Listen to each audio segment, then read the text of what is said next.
At the emergency department, 17-year-old Mike is brought in by his parents.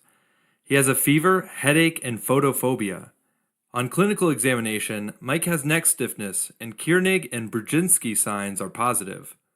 Lumbar puncture reveals a predominantly neutrophilic pleocytosis elevated protein and low glucose.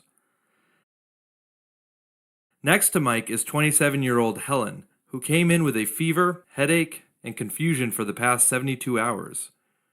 Kiernig and Brzezinski signs are negative.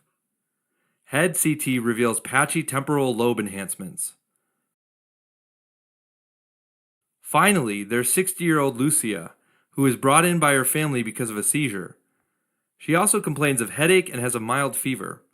There's no neck stiffness, and Kiernig and Brzezinski signs are negative. 2 weeks ago, Lucia had an episode of otitis media, for which she was treated with antipyretics and analgesics. She has no history of epilepsy. Head CT reveals a single ring-enhanced lesion in the right temporal lobe.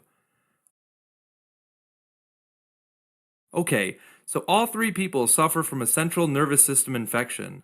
CNS infections include meningitis, which is when pathogens infect the meningeal layers, encephalitis, when the pathogens infect the brain parenchyma, meningoencephalitis, where the infection starts in the meninges and then spreads into the brain parenchyma, and abscess, which is when pathogens wall themselves off in the brain. Okay, so let's take a closer look at the various forms of CNS infections, starting with meningitis. Meningitis can be caused by any pathogen that infects the meninges. When it's caused by viruses, mycobacteria, fungi, or parasites, it's called aseptic meningitis because routine bacterial cultures of the cerebrospinal fluid are negative. The most common cause of aseptic meningitis is a group of viruses called enteroviruses, like echovirus and Coxsackie virus. However, acute bacterial meningitis is far more common. The bacteria that is most likely to be responsible will depend on the individual's age. For example, in infants less than 3 months, the most common causes in descending order are Group B streptococci, Escherichia coli, and Listeria monocytogenes. In adolescents 13 to 17 years old, the most common causes are Neisseria meningitidis, followed by Streptococcus pneumoniae and Haemophilus influenza. In non-adolescent children 3 months to 12 years and in adults, Streptococcus pneumoniae is the most common cause, followed by Neisseria meningitidis and Haemophilus influenza. It's also important to consider Listeria monocytogenes in adults over the age of 50 or those who are immunocompromised. Also, Staphylococcus aureus is more common in individuals with a history of neurosurgical procedures or trauma to the head. Other rare but extremely important bacterial causes include Mycobacterium tuberculosis, Lyme meningitis, Rocky Mountain spotted fever, and neurosyphilis. These are separated from the other causes because they're usually associated with a specific risk factor. For example, tuberculosis meningitis' biggest factor is traveling to an endemic area or working with a high-risk population. Lyme meningitis is caused by the spirochete Borrelia burgdorferi, and individuals can have a history of travel to an endemic region like the northeast of the United States. Finally, Rocky Mountain spotted fever is caused by Rickettsia rickettsii and is carried by Dermacenter dog tick. It is endemic to Central and South America as well as the southeast United States. Neurosyphilis is rare, but it can arise in individuals with a history of untreated syphilis, especially in immunocompromised individuals. Alright, now let's move on to viruses, which can cause aseptic meningitis, meningoencephalitis, or pure encephalitis. Pure encephalitis without meningitis is usually caused by viruses, most commonly enteroviruses. Herpes simplex virus, or HSV, is a very high-yield cause of viral encephalitis. It can result from a primary infection, but more commonly happens during reactivation. This is when an HSV infection is being suppressed by the immune system and only the latent virus that's settled in the sensory ganglia survives in the body. When the immune system is compromised, like when the individual is taking corticosteroids, the latent HSV can escape into the bloodstream and reach the brain, where it will typically affect the temporal lobes. Okay, now other viruses that can cause CNS infections include arboviruses like West Nile virus, which use a mosquito vector. Although mumps is quite rare due to vaccination, in unvaccinated individuals, it can cause viral meningitis as well as encephalitis. Measles can also cause encephalitis during the acute phase of the illness. However, even after the acute infection has resolved, a form of encephalitis called subacute sclerosing panencephalitis, or SSPE, can appear up to 10 years later and is typically fatal. Varicella zoster virus, or VZV, can also cause a life-threatening form of encephalitis, particularly in immunocompromised individuals. Okay, now when it comes to fungi, remember that they typically cause CNS infections only in immune-compromised people. So first, we have Cryptococcus neoformans, which is found in soil and bird droppings. It is transmitted via the respiratory route where it could colonize the lungs. However, in HIV positive individuals with a CD4 positive T cell counts below 100, Cryptococcus neoformans can spread to the brain, causing meningitis or encephalitis. Another very similar fungi is Coccidioides immitis, which is also a soil-dwelling fungi transmitted via the respiratory route. In HIV positive individuals with a CD4 positive T cell count below 200, it could cause a disseminated infection, resulting in meningitis. As for parasites, a particularly fatal form of meningoencephalitis is called Naegleria fowleri, which is an amoeba. This organism is called the brain-eating amoeba, and it's usually acquired from fresh water. It makes its way to the brain through the nasal passages, like when someone dives into water and it rushes up through the cribriform plate. Now, another parasite that can cause CNS infection is the protozoan Trypanosoma brucei, which is transmitted via the tsetse fly. Also, a dangerous complication of malaria is cerebral malaria, a type of meningoencephalitis. Finally, it's important to remember that the same pathogens that can cause meningitis can also cause meningoencephalitis. Alright, now in some situations, bacteria, fungi, and parasites can wall off from the rest of the brain parenchyma, forming an abscess. Brain abscesses can also develop from other infections in nearby structures, like otitis media and mastoiditis, that usually cause abscesses on the temporal lobe and the cerebellum. There are also sinusitis and dental infections that usually cause abscesses on the frontal lobe. Bacterial brain abscesses are usually polymicrobial. Gram-positive bacteria include Streptococcus viridans and Staphylococcus aureus, while gram-negative bacteria include Klebsiella E. coli and anaerobes like Bacteroides species. Pathogens can also come from a hematogenous source, like dissemination from a lung abscess or endocarditis. Now, bacteremia typically leads to multiple abscesses, while single lesions are usually caused by infections that spread from a nearby organ. Other causes include nocardiosis, caused by nocardia, which is found in soil and usually develops in immunocompromised individuals. Individuals with nocardiosis present with tuberculosis-like symptoms, including fever, weight loss, night sweats, and pulmonary infiltrates. The presence of skin lesions and brain abscesses distinguishes it from tuberculosis. Now, when it comes to fungi, Mucor and Rhizopus species are important causes of brain abscesses. They cause a serious infection of the sinuses in individuals with diabetes or neutropenia called mucormycosis.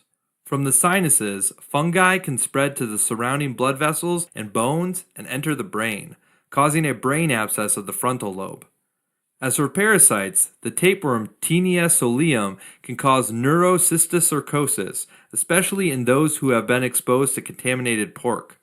Most individuals with neurocysticercosis are either diagnosed incidentally or they present with epileptic seizures.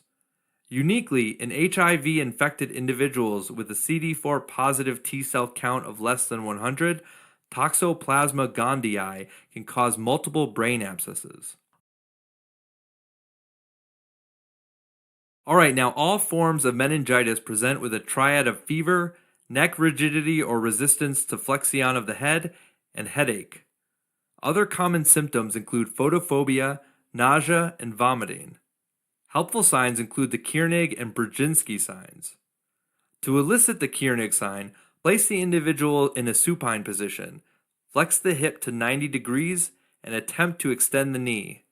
If the individual has pain with full extension of the knee, that's a positive Kiernig sign. To elicit the Brzezinski sign, you have to passively flex the neck, and if there's involuntary flexion of the hips due to pain, then that's a positive Brzezinski sign. Now, these signs aren't particularly sensitive, so negative Kiernig and Brzezinski signs don't exclude meningitis. Sometimes, fundoscopy of the eye can reveal papilledemia, which indicates an increased intracranial pressure. There can also be focal neurological deficits like cranial nerve, motor, or sensory deficits. Okay, now the various forms of meningitis have a difference in the time course. Acute bacterial meningitis and HSV meningoencephalitis usually present within hours to a few days. Viral meningitis, cryptococcal meningitis, Lyme disease, and Rocky Mountain spotted fever usually present over the course of days to weeks, while tuberculosis, coccidioides, and syphilis tend to present over the course of months. Additionally, some clinical clues on physical examination can point towards a specific cause. For example, petechiae are characteristic of Neisseria meningitis, a red maculopapular rash on the wrists and ankles that spreads towards the body may indicate Rocky Mountain spotted fever. A bullseye appearing rash called erythemia chronicum migrans, bilateral facial nerve palsy, or cardiac arrhythmias like atrioventricular node block point towards Lyme meningitis. Flaccid paralysis of the extremities is characteristic of West Nile virus, which occurs because the virus can also cause concomitant myelitis, which is inflammation of the spinal cord. Parotitis may suggest mumps, and a group of vesicles in a dermatomal distribution suggests VZV. Features of disseminated tuberculosis, like pulmonary infiltrates, lymphadenopathy, and a positive tuberculin skin test, should prompt consideration of tuberculosis meningitis, especially in infants. Now, features of meningitis, along with erythema nodosum or multiform and arthralgias, suggest coccidioides immitis as the cause. As for parasites, Trypanosoma brucei causes a disease called African trypanosomiasis, which presents with lymphadenopathy, fever, and neurological symptoms such as confusion. It can also cause sleep disturbances, and that's why it's also known as African sleeping sickness. What distinguishes pure encephalitis from meningitis is an abnormal brain function, like a change in behavior and personality, and the absence of meningeal irritation symptoms like neck rigidity and Kiernig and Brzezinski signs. Seizures can occur in both meningitis and encephalitis, and both can eventually lead to an altered mental status, and even coma or death. Okay, now HSV encephalitis also has specific symptoms since HSV involves primarily the temporal lobe. So in the exams, to diagnose HSV encephalitis, look for symptoms like aphasia, olfactory hallucinations, and personality changes. Alright, so individuals with brain abscesses can have a headache and focal neurological deficits with or without fever. Additionally, there may be signs of increased intracranial pressure, such as vomiting and papilledema, as well as the Cushing triad, which includes brachycardia, irregular respiratory pattern, and hypertension.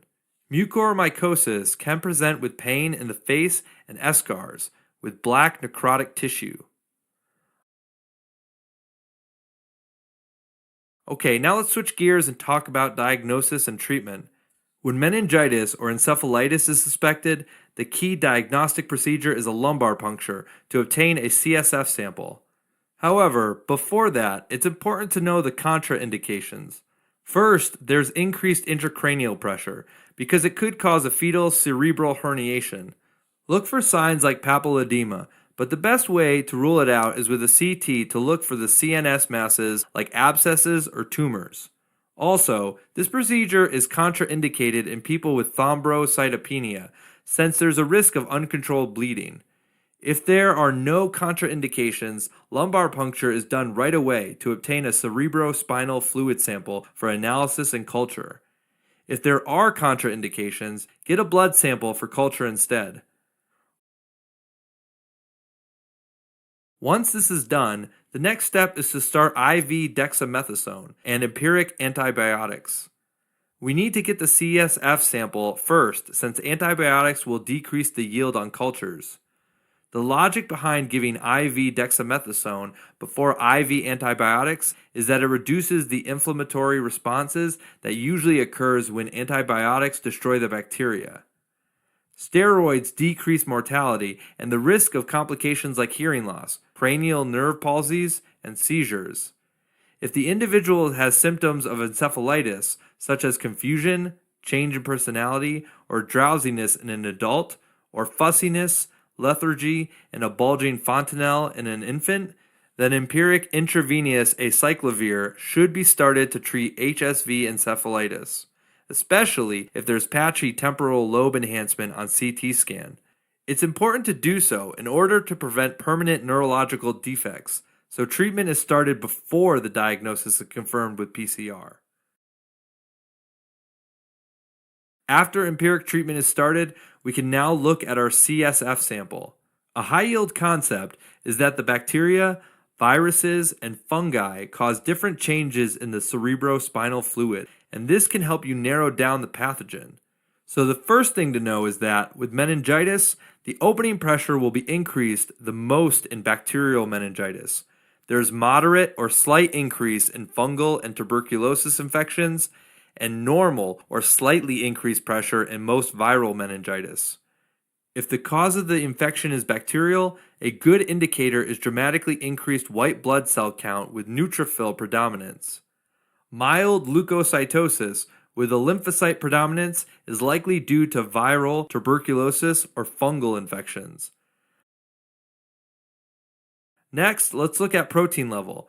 This tends to be highly elevated in bacterial and tuberculosis infections since they tend to disrupt the blood-brain barrier more, causing serum protein to leak into the CSF.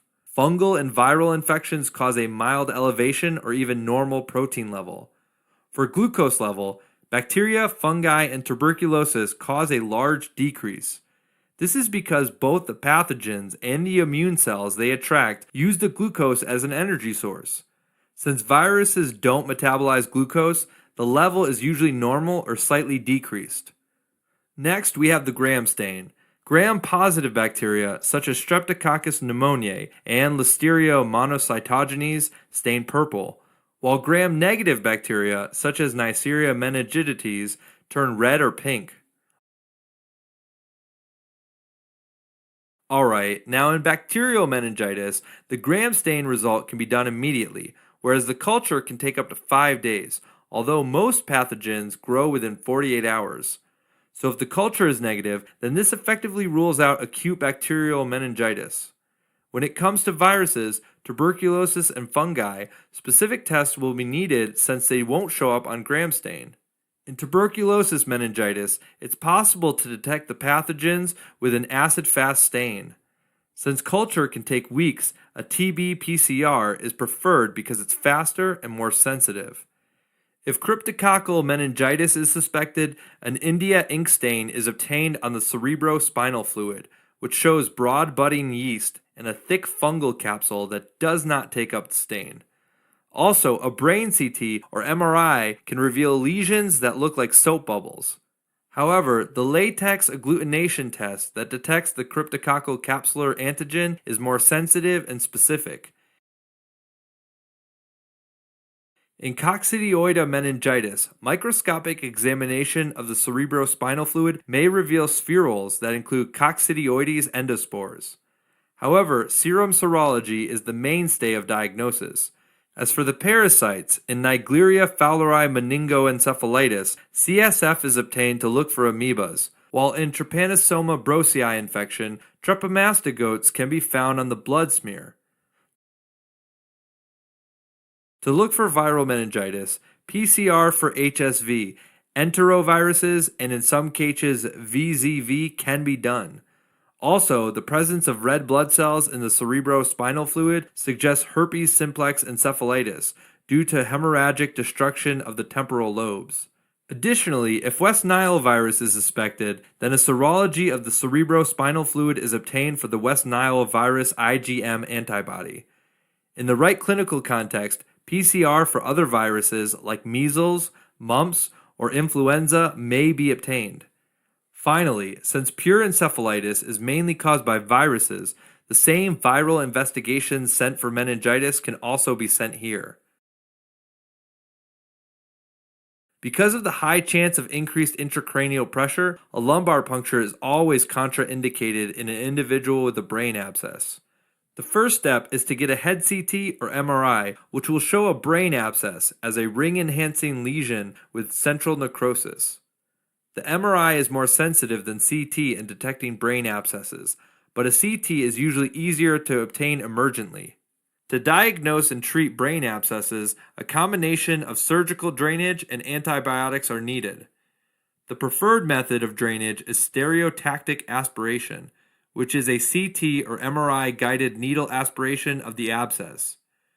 This is both diagnostic and therapeutic because a sample can be sent off for gram stain and culture, and aspiration shrinks the abscess. Now, toxoplasmosis can be diagnosed based upon serology and biopsy showing tachyzoites. In mucormycosis, biopsy demonstrates broad, irregular, non-septate hyphae branching at 90 degrees, which are pathognomic for mucormycosis. Okay, so once the blood cultures are obtained, empiric antibiotics can be started to treat the most likely pathogens. One regimen includes vancomycin to cover methicillin-resistant Staphylococcus aureus and streptococci, ceftazidime to cover the gram-negatives including Pseudomonas, and metronidazole to cover the anaerobes. Because the infection is walled off, antibiotics need to be given for 4 to 8 weeks. Additionally, steroids may be added if there are signs of increased intracranial pressure.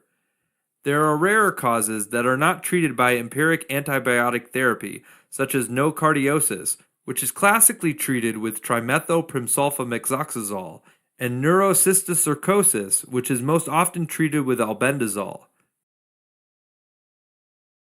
Now, the approach to HIV-infected individuals with a CD4 positive T cell count less than 100 is quite unique. Primary central nervous system lymphoma and toxoplasmosis can cause ring-enhancing lesions in this population. If there is a single ring-enhancing lesion, then the likelihood of lymphoma is high and a brain biopsy is done. However, if there are multiple ring-enhancing lesions, then it's more likely to be toxoplasmosis, and empiric treatment with pyrimethamine and sulfadiazine is started. After 2 weeks of treatment, if there's clinical improvement, then this confirms that it was indeed toxoplasmosis, and treatment is continued. However, if there is no improvement, then the diagnosis is likely lymphoma, and the lesion is biopsied to confirm the suspicion. Finally, mucormycosis is treated with amphotericin B or isavuconazole. Alright, as a quick recap, CNS infections include meningitis, encephalitis, and brain abscesses. Meningitis can be caused by bacteria like Streptococcus pneumoniae, Neisseria meningitis, and mycobacteria, such as Mycobacterium tuberculosis. Viruses like enteroviruses, fungi like Cryptococcus, and parasites like malaria. The same pathogens that cause meningitis can also cause meningoencephalitis. Pure encephalitis without meningitis is usually caused by viruses, like HSV, that primarily affect the temporal lobe. Brain abscesses can develop from nearby infections, like otitis media and dental infections, but can also disseminate hematogenously from infections like endocarditis. Diagnosis of a CNS infection can be made based on clinical presentation, lumbar puncture, and a head CT or MRI. A CSF sample should be obtained via spinal tap before starting empiric antibiotic treatment, except when an abscess or other causes of increased intracranial pressure is present. If the infection doesn't resolve with empiric therapy, pathogen-specific treatment needs to be used after identifying the cause. Now back to the patients. Due to his clinical presentation, Mike most probably has meningitis. Key clues include the meningeal signs like neck stiffness and Kiernig and Brzezinski sign. The lumbar puncture findings show leukocytosis with neutrophil predominance, high protein, and low glucose. This is the typical finding for bacterial meningitis. Gram stain and culture of the cerebrospinal fluid will be done to find the specific pathogen, and empiric antibiotic therapy is started. Okay, Helen and Lucia both had fever, headache, and neurological symptoms without meningeal signs. We should suspect viral encephalitis in Helen's case, since she has a headache, fever, and confusion. Meningitis is unlikely due to the lack of meningeal signs. The patchy temporal lobe enhancement on head CT suggests HSV as the causative pathogen. A PCR of the CSF will confirm the diagnosis, but a cyclovir should be started before the diagnosis is confirmed. For Lucia, the head CT showed a single ring-enhanced lesion, most likely a brain abscess. Another clue is her recent history of otitis media, which is the likely source of the abscess. Remember that in her case, a spinal tap is contraindicated due to increased intracranial pressure.